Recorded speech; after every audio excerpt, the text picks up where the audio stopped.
اعلان کرنے کے لیے لائیو میں آئیں گے، تشریف لائیں گے انشاءاللہ۔ ہم ابھی سننا چاہتے ہیں ہمارے ایک بڑی شخصیت علامہ مولانا عبدالرشید داؤدی صاحب قبلہ جموں اینڈ کشمیر سے تشریف لائے ہوئے مہمان خصوصی ہیں۔ میں گزارش کرتا ہوں اپنے چند الفاظوں سے یہ مجلس کو مبارک بنائیے۔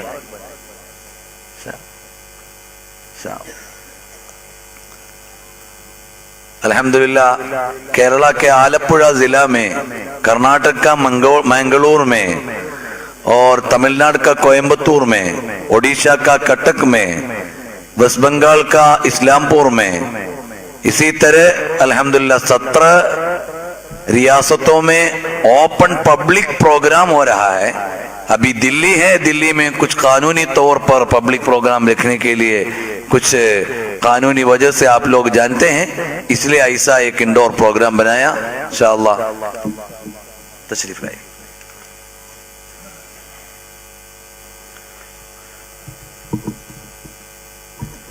بسم اللہ الرحمن الرحیم۔ نہایت ہی قابل قدر سادات کرام، مشائخ اعظام، علماء باوقار و جملہ ذمہ داراں SSF انڈیا و جملہ حاضرین، السلام علیکم ورحمۃ اللہ تعالی وبرکاتہ۔ نحمده ونصلي ونسلم على رسوله الكريم، أما بعد فأعوذ بالله من الشيطان الرجيم، بسم الله الرحمن الرحيم، والسابقون الأولون من المهاجرين والأنصار والذين اتبعوهم بإحسان رضي الله عنهم ورضوا عنه، صدق الله العلي العظيم وصدق رسوله النبي الأمين الكريم، ونحن على ذلك لمن الشاهدين والشاكرين والحمد لله رب العالمين۔ اللهم صل وسلم على سيدنا وشفيعنا نبينا مولانا محمد وآله وصحبه اجمعین۔ عقابی روح جب بیدار ہوتی ہے جوانوں میں، عقابی روح جب بیدار ہوتی ہے جوانوں میں، نظر آتی ہے ان کو اپنی منزل آسمانوں میں۔ نہایت ہی قابل قدر حاضرین محترم، آپ ابھی ہمارے قبلہ محترم سید خلیل ابراہیم مدد العلی کا ایک پرمغز مختصر اور جامع بیان سماعت کر رہے تھے۔ زیادہ وقت نہ لیتے ہوئے سب سے پہلے میں شکریہ ادا کرتا ہوں SSF کا، جنہوں نے اس عظیم الشان پروگرام کے موقع پر مجھ ناچیز کو یاد کیا جموں کشمیر کی طرف سے۔ اللہ تعالیٰ ان کے اس مشن کو دن دوگنی رات چگنی ترقی عطا فرمائے، اور جو ان کے نیک ارادے ہیں الحمدللہ مجھے یقین ہے اللہ کا وعدہ ہے ان تنصروا اللہ ینصرکم، تم اللہ کے دین کے مددگار بنو، اللہ تبارک و تعالی تمہارا مددگار بنے گا۔ SSF ایک ایسی تنظیم ہے، مجھے پیارے آقا صلی اللہ علیہ وسلم کی سیرت طیبہ طاہرہ جب یاد آتی ہے تو حضور صلی اللہ علیہ وسلم کی زندگی مکمل ضابط حیات ہے۔ اللہ تبارک و تعالیٰ نے ہمیں ایسا پیغمبر عطا فرمایا جو ایک انسان کی زندگی کے ہر شعبے کے لیے رہبری اور رہنمائی ہے۔ ہمارا دین مکمل ہے، اور مکمل کے معنی زندگی کا ہر شعبہ۔ ایسا نہیں کہ اسلام اور قرآن اور مصطفیٰ صلی اللہ علیہ وسلم نے ہمیں صرف نماز سکھائی، بلکہ پیارے آقا نے ہمیں مسجد کے اندر جا کر کے اللہم انی اسألک اللہم افتح لی ابواب رحمتک بھی سکھایا، اور مسجد سے باہر نکل کر کے اللہم انی اسألک من فضلک بھی سکھایا۔ کہنے کا مطلب یہ ہے اگر ہم مسجد میں جائے تو رحمت مانگے، یہ تو سمجھ میں آتا ہے، لیکن مسجد سے باہر جب مومن نکلتا ہے پھر بھی اللہ سے فضل مانگتا ہے. تو اس کا مطلب یہ ہے کہ مومن مسجد کے اندر رہے، اللہ سے جڑا رہے، اور مسجد کے باہر رہے تو اللہ ہی سے جڑا رہے. کیونکہ قرآن مجید نے ہماری جو تخلیق کریشن ایک انسان کی بنائی، واضح الفاظ میں ارشاد فرمایا سورہ الذاریات میں، وَمَا خَلَقْتُ الْجِنَّ وَالْإِنسَ إِلَّا لِيَعْبُدُونَ، میں نے جن اور انسان کو پیدا نہیں کیا مگر صرف اپنی عبادت کے لیے پیدا کیا ہے، اپنی بندگی کے لیے پیدا کیا ہے. تو کسی فارسی شاعر نے کیا خوب ارشاد فرمایا، زندگی آمد برائے بندگی، زندگی آمد برائے بندگی، زندگی بے بندگی شرمندگی. اب میں وہ بات دہرانا چاہوں گا، پیارے آقا صلی اللہ علیہ وسلم جو ہمیں ملے ہیں، اللہ تبارک و تعالیٰ نے ان کے بارے میں ارشاد فرمایا، لَقَدْ كَانَ لَكُمْ فِي رَسُولِ اللَّهِ أُسْوَةٌ حَسَنَةٌ، اے میرے بندو تمہارے لیے زندگی گزارنے کا بہترین نمونہ رسول اللہ کی ذات مبارکہ میں ہے. تمہارے لیے زندگی گزارنے کا بہترین نمونہ اسوہ حسنہ اللہ رب العزت نے قرار دیا. بہترین نمونہ، جس چیز کو اللہ بہتر قرار دے گا اس سے بہتر کوئی چیز نہیں ہو سکتی ہے. اور وہ بہتر کیا ہے؟ اللہ فرماتا وہ پیارے آقا صلی اللہ علیہ وسلم کی سیرت سب سے بہتر چیز ہے. اور کسی شاعر نے کیا خوب ارشاد فرمایا، غالباً حسن رضا خان علیہ رحمہ کا، تیری صورت تیری سیرت زمانے سے نرالی ہے. یا رسول اللہ تیری صورت تیری سیرت زمانے سے نرالی ہے، آقا تیری ہر ہر ادا پیارے دلیل بے مثالی ہے. تیری ہر ہر ادا پیارے دلیل بے مثالی ہے. اور اقبال صاحب نے کیا خوب فرمایا، تاریخ اگر ڈھونڈے گی ثانی محمد.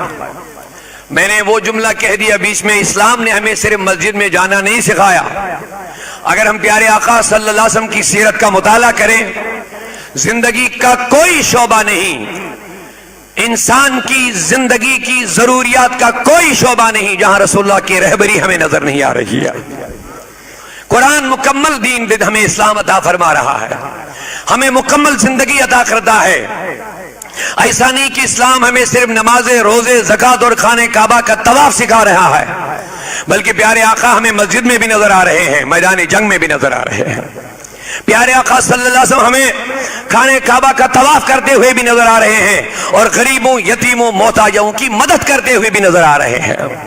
اور میرے آقا صلی اللہ علیہ وسلم جہاں اپنے اہل و عیال میں فاطمہ الزہرا، حسنین کریمین یا ازواج مطہرات کی موجودگی میں جو زندگی گزار رہے ہیں، وہاں پیارے آقا بیواؤں اور غریبوں اور محتاجوں کا بوجھ اپنے کندھوں پر اٹھاتے ہوئے بھی نظر آ رہے ہیں ہمیں. لہذا اگر ہم حضور کی سیرت کا مطالعہ کریں تو کیا خوب ارشاد فرمایا، تاریخ اگر ڈھونڈے گی ثانی محمد، تاریخ اگر ڈھونڈے گی ثانی محمد. ثانی تو بڑی چیز ہے، سایہ نہ ملے گا. ثانی تو بڑی چیز ہے، سایہ نہ ملے گا. اب کہنے کا مطلب یہ ہے، اب پیارے آقا صلی اللہ علیہ وسلم پوری انسانیت کے لیے رہنمائی اور رہبری کے لیے تشریف لائے ہیں. اللہ تبارک و تعالیٰ نے ارشاد فرمایا تمہارے لیے زندگی گزارنے کا بہترین نمونہ پیارے آقا کی ذات مبارکہ میں ہے. اب جب اللہ نے یہ لفظ یہ ارشاد فرمایا تمہارے لیے زندگی گزارنے کا نمونہ حضور کی ذات میں ہے، تو پتہ چلا زندگی کا کوئی گوشہ ایسا نہیں ہو سکتا ہے جہاں ہمیں حضور کی رہبری میسر نہ ہو. پیارے آقا کو جس انداز سے بھی آپ دیکھیں گے رہنمائی میسر ہو جائے گی.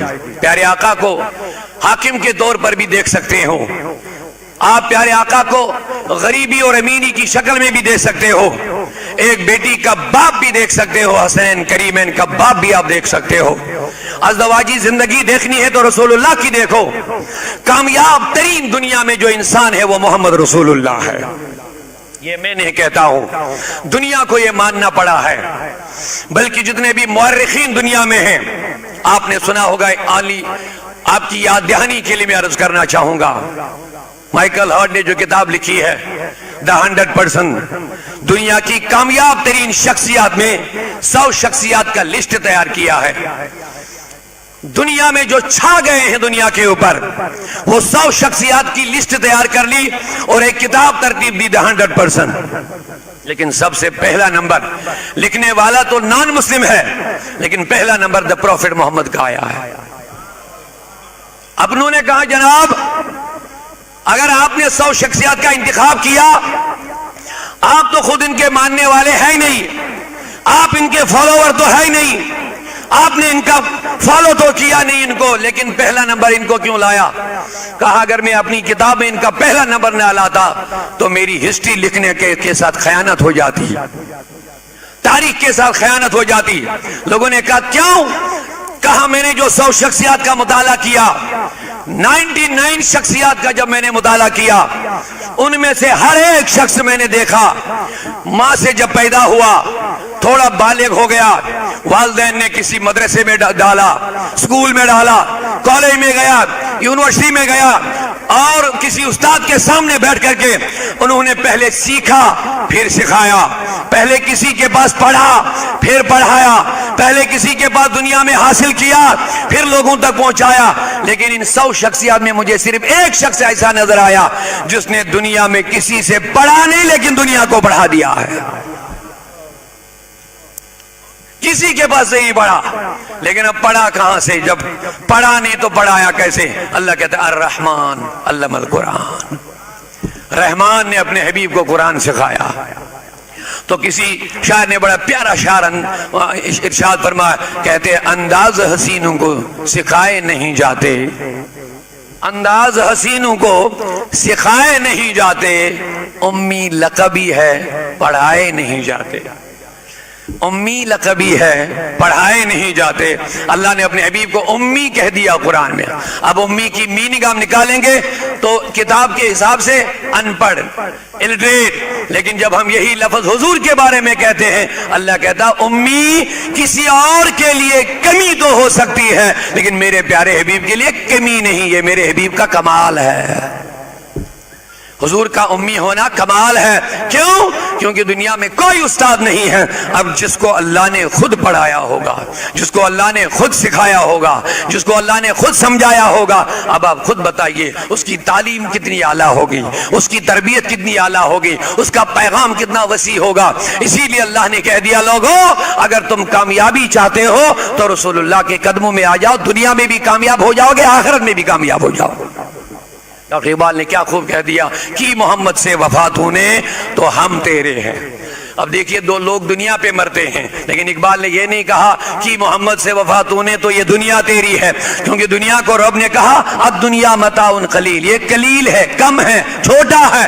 لیکن جو مصطفیٰ کا سچا وفادار بنتا ہے، اللہ کہتا ہے دنیا اس کے انعام میں بڑی چیز نہیں ہے، دنیا بہت چھوٹی ہے. میں نے کہا مولا پھر مصطفیٰ کے غلام جو سچا وفادار ہوتا ہے، جب اس نے کامیابی حاصل کی، اللہ کہتا فاز فوزا عظیما، اس کو بڑی کامیابی ملی. اگر بڑی کامیابی ملی تو بڑی کامیابی کے لیے بڑا انعام بھی ہونا چاہیے، لیکن دنیا کو رب نے قلیل کہہ دیا، کم کہہ دیا. لہذا جو مصطفیٰ کا سچا وفادار بن گیا اس کو بڑی کامیابی ملی، اس کو انعام میں دنیا دینا یہ ناانصافی ہے، یہ انصاف نہیں ہے. میں نے کہا اقبال پھر اس سچے اچھے سچے وفادار مصطفیٰ کے لیے جس کو بڑی کامیابی ملی غلامی مصطفیٰ میں، اب کا اس کامیابی کے بدلے میں انعام کیا ملے گا؟ تو اقبال کہتا کی محمد سے وفا تو نے ہم تیرے ہیں. اللہ کہتا جب تم نے رسول کی سچی وفاداری کی، دنیا تیری نہیں ہے، ہم تیرے ہیں. اللہ ہی تیرا ہے، اللہ ہی تیرا. یہ جہاں چیز ہے کیا، لوح و قلم تیرے. اب بات لمبی ہو جائے گی، میں بس مختصر کرنا چاہوں گا. اللہ تبارک و تعالیٰ نے ہمیں مصطفیٰ عطا فرمایا، لیکن پیارے آقا نے فرمایا العلماء ورثۃ الانبیاء، علماء جو ہوتے ہیں یہ نبیوں کے وارث ہوتے ہیں. اب علماء کی ڈیوٹی کیا ہے؟ بس وہی ڈیوٹی جو پیارے مصطفیٰ کی ڈیوٹی ہے، ہر میدان میں کام کرنا، چاہے سیاسی ہو، معاشرتی ہو، سماجی ہو. اسلام نے ہمیں ایک ایک بات کی وضاحت فرما دی ہے. جہاں مصطفیٰ ہوں گے وہاں کوئی کمی نہیں ہے، جہاں آقا کریم کی ذات ہوگی وہاں انسان کی زندگی کے ہر شعبے میں حکومت کا معاملہ ہو, رعایا کا مسئلہ ہو, آپ کو ہر جگہ نظر آئیں گے. اب آگے بڑھیں گے. اگر مصطفیٰ کی ذات مبارک کی عملی تصویر دیکھنی ہے, سیدنا ابو بکر صدیق کو دیکھنا پڑے گا, فاروق اعظم کو دیکھنا پڑے گا. عدل فاروق تمہیں مصطفیٰ کا عدل دکھائیں گے. فاروق حضرت صداقت صدیق کی صداقت تمہیں مصطفیٰ کا صدیق ہونا سمجھائیں گے. حضرت عثمان غنی کا حیا والا ہونا تمہیں مصطفیٰ کی حیا والی تعلیم سمجھ میں آ جائے گی. حیدر کرار کا علم و حکمت تمہیں مصطفیٰ کے علم و حکمت سمجھائیں گے. آگے بڑھیے. مصطفیٰ کا پیغام ہم گیر ہے, ہم جہد ہے. لہذا جتنے علماء دنیا میں آئے ہیں آپ دیکھیں گے ہر ایک نے اپنا اپنا فرض نبھایا. لیکن جہاں تک اس وقت میں آخری بات اس پر ختم کرنا چاہوں گا, ایس ایس ایف کے جھنڈے تلے جو ہم آئے ہیں, جہاں تک شیخ ابو بکر احمد مدظ اللہ علی کی بات مجھے یاد آ گئی, بس اسی پر بات ختم ہوگی. میں وہاں تک بات ملاؤں گا. مصطفیٰ کامل و مکمل پیغام دے گئے ہیں تو اللہ کا شکر ہے. نبی تو کوئی نہیں بن سکتا ہے, ایسا ہو ہی نہیں سکتا, لیکن رسول اللہ کے مصطفیٰ کی سیرت کے ترجمان تو دنیا میں بہت آئے ہیں, اور انہی ترجمانوں میں اس زمانے میں ایک بہت بڑے ترجمان مصطفیٰ رسول اللہ کی سیرت کے سب سے اعلیٰ اہم ترجمان ابو بکر احمد شیخ عمر احمد کی شکل میں ہمیں نظر آ رہا ہے. چاہے ایس ایس ایف آپ دیکھیں, مرکز و ثقافت و سنیا دیکھیں, ان کا کوئی بھی ادارہ دیکھیں, ہر میدان میں ان کا پیغام ہوتا ہے. ہماری دعا ہے ان کی جو دینی اور ملی اور عوامی اور اصلاحی خدمات ہیں اللہ تعالیٰ قبول فرمائے اور اس میں اور زیادہ سے زیادہ ترقی عطا فرمائے. خوشی ہوتی ہے میں جموں کشمیر کی طرف سے شیخ ابو بکر احمد مدظ اللہ علی اور ان کی پوری ٹیم کو مبارکباد دینا چاہتا ہوں. جموں کشمیر کی طرف سے الحمدللہ وہاں بھی ایس ایس ایف اور باقی اداروں اسکولوں وغیرہ کا کام ہے, دین کا مکمل پیغام ہم تک پہنچتا ہے. اللہ تعالیٰ تاک دین دنیا کی ترقی عطا فرمائے. استغفر اللہ تعالیٰ ربی من کل ذنب واتوب الیہ. ماشاءاللہ حضرت علامہ مولانا داؤدی صاحب قبلہ تشریف لا رہے ہیں, اور جو ہم لاسٹ میں دیکھ رہے تھے وہ کرناٹکا اسٹیٹ کا بھی تھا ماشاءاللہ.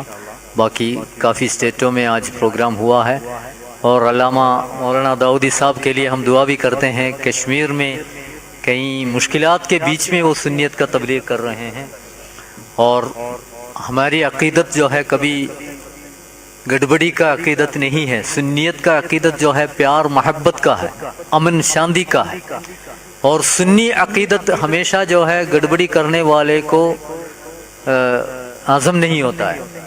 اور حضرت کے اوپر کہیں کشمیر میں حملہ بھی ہوا ہے آتنکوادیوں کی طرف سے.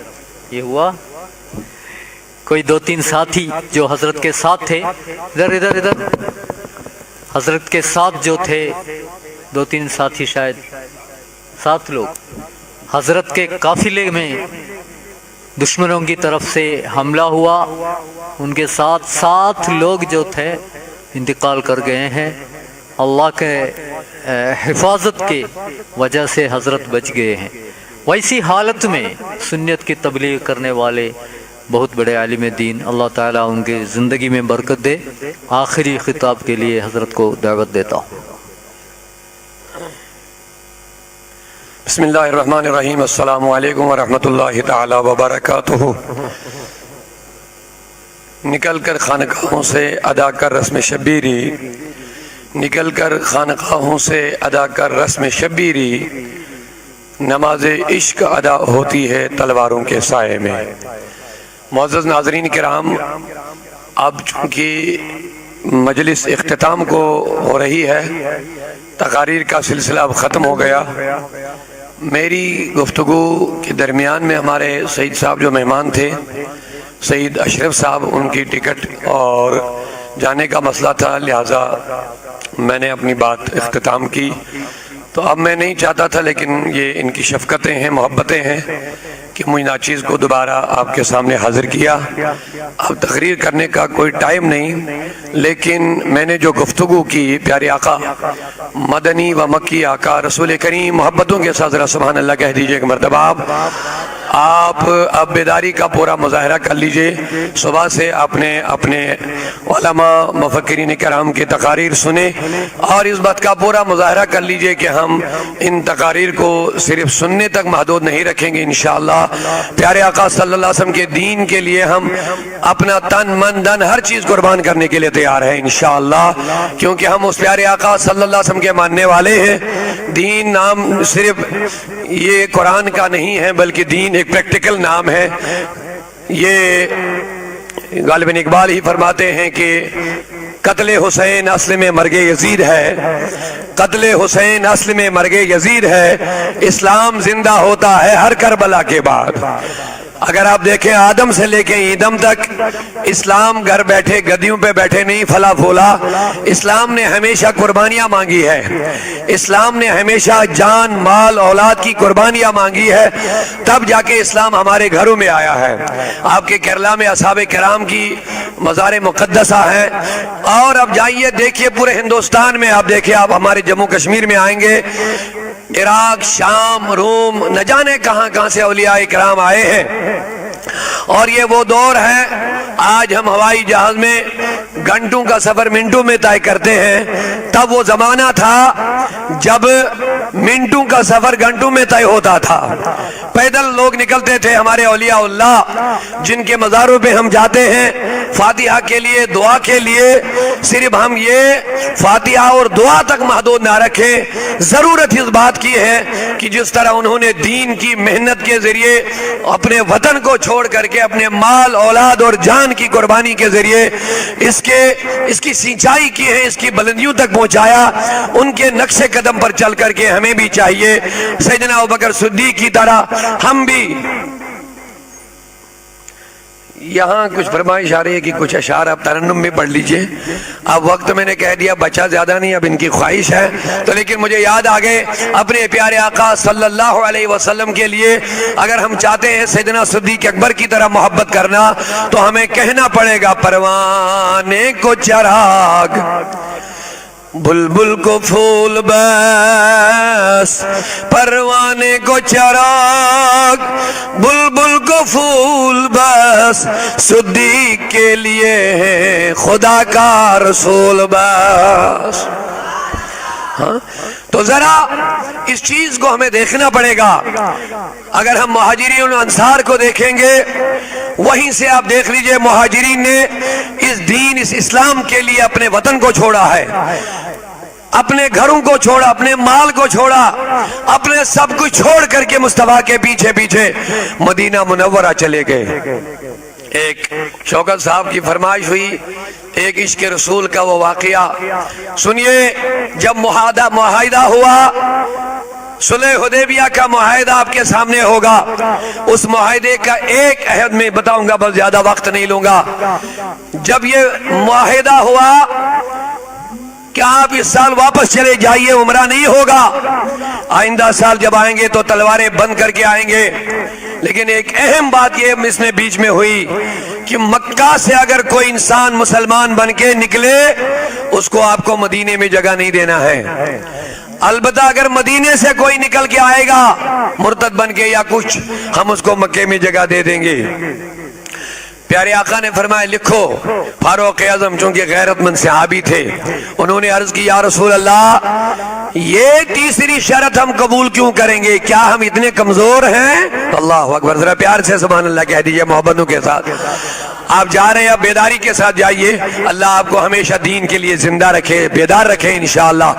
فاروق اعظم کی غیرت کو یہ گوارا نہ ہوا کہ یہ کیسے ہم برداشت کر سکیں گے کہ مکے میں کوئی مسلمان ہجرت کر کے مدینہ آئے ہم اس کو جگہ نہ دیں، اور مدینے سے کوئی نکل کے بھاگ جائے گا مکہ آپ ان کو جگہ دیں گے. لیکن پیارے آقا کی نظریں بہت دور تک تھی. اعلیٰ حضرت امام عشق و محبت اعلیٰ حضرت علیہ رحمہ فرماتے ہیں اور کوئی غیب کیا، اور کوئی غیب کیا تم سے نہاں ہو بلا، جب نہ خدا ہی چھپا تم پہ کروڑوں درود. کسی ایک شاعر اور نے بھی کہہ دیا اللہ نے محبوب کو ایسا بنایا، اللہ نے محبوب کو ایسا بنایا، رہتے ہیں مدینے میں زمانے کی خبر ہے۔ فرماتے ہیں پیارے آقا نے کہا عمر اعتراض نہ کر، جو میں نے کہا وہ لکھ لو۔ یہ تیسری شرط بہت گراں گزری صحابہ پر، لیکن حضور کا حکم تھا، کسی نے اعتراض نہ کیا۔ اب سنیے، زمانہ گیا، صحابہ واپس چلے گئے، مدینہ میں بیٹھے۔ اسی درمیان میں مدینہ سے ایک عاشق رسول رسیاں توڑ کر کے مدینہ کی طرف نکلنے لگا، مکے سے بھاگ کے آیا۔ اس کو مکے کے دشمنوں نے، کفار نے باندھ کے رکھا تھا اور اس کے ہاتھوں میں رسیاں بندھی ہوئی تھی۔ اس نے ان رسیوں کو توڑا اور بھاگ کے مدینہ پہنچ گیا۔